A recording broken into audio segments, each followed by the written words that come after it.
Hello साथियों, नमस्कार। मेरा नाम बिमला पाल। मेरे YouTube channel video with Bimla पर आप सभी लोगों का बहुत बहुत स्वागत है।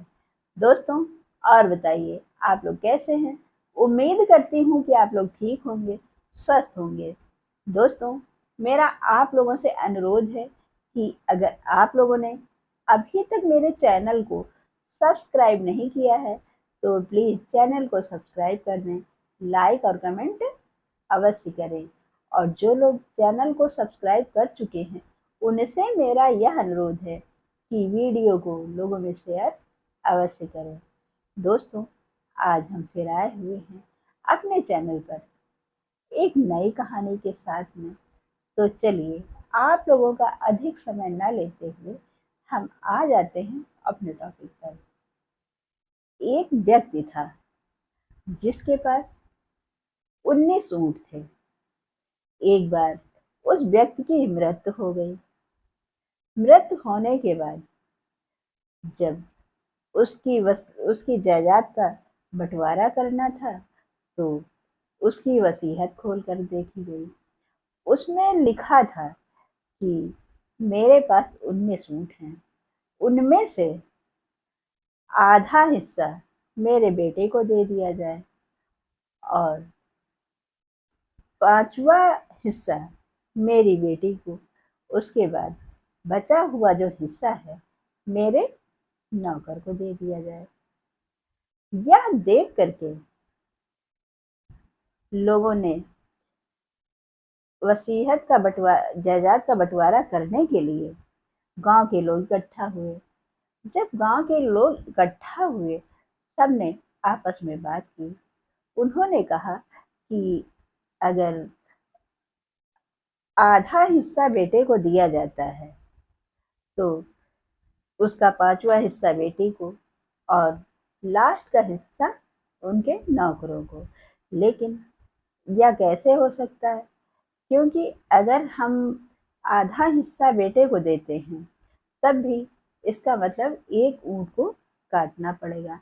मान लो, हम मान भी लेते हैं कि एक ऊँट को काट दिया जाए, तो जब पांचवा हिस्सा इनकी बेटी को देंगे तब भी एक ऊँट को काटना पड़ेगा। इन सब का बंटवारा करने के लिए पास के ही गांव से एक समझदार व्यक्ति को बुलाया गया। समझदार व्यक्ति आता है, वह अपने ऊँट पर चढ़ करके आया। और ऊँट पर चढ़ करके आया तो पहले तो उसने लोगों की बात सुनी।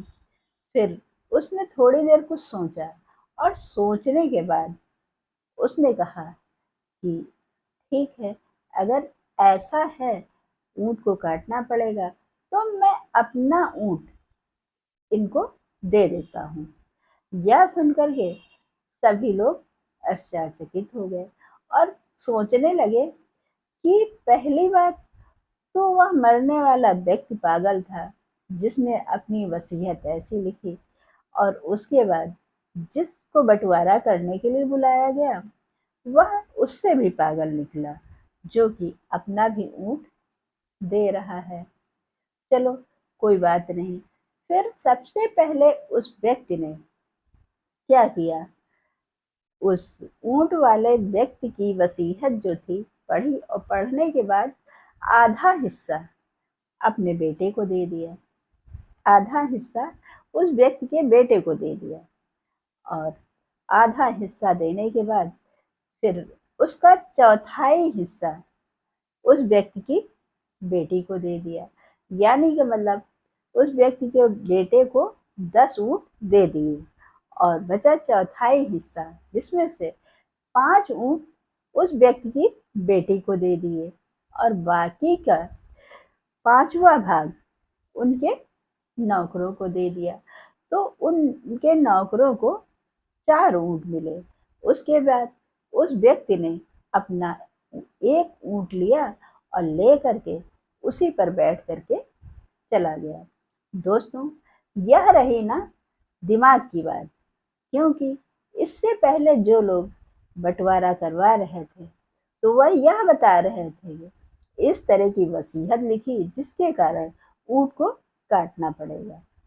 पर देखिए, उस व्यक्ति ने किस तरह का दिमाग लगाया और दिमाग लगा करके सभी का वसीयत के हिसाब से बंटवारा कर दिया और ऊंट को भी नहीं काटना पड़ा।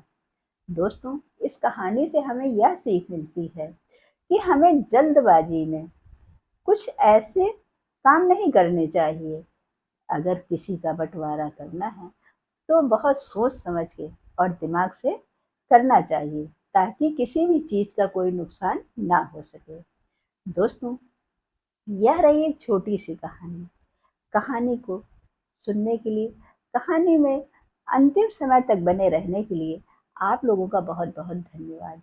अब हम फिर मिलते हैं आप लोगों से अपनी अगली वीडियो में। तब तक के लिए नमस्कार, जय हिंद, जय भारत।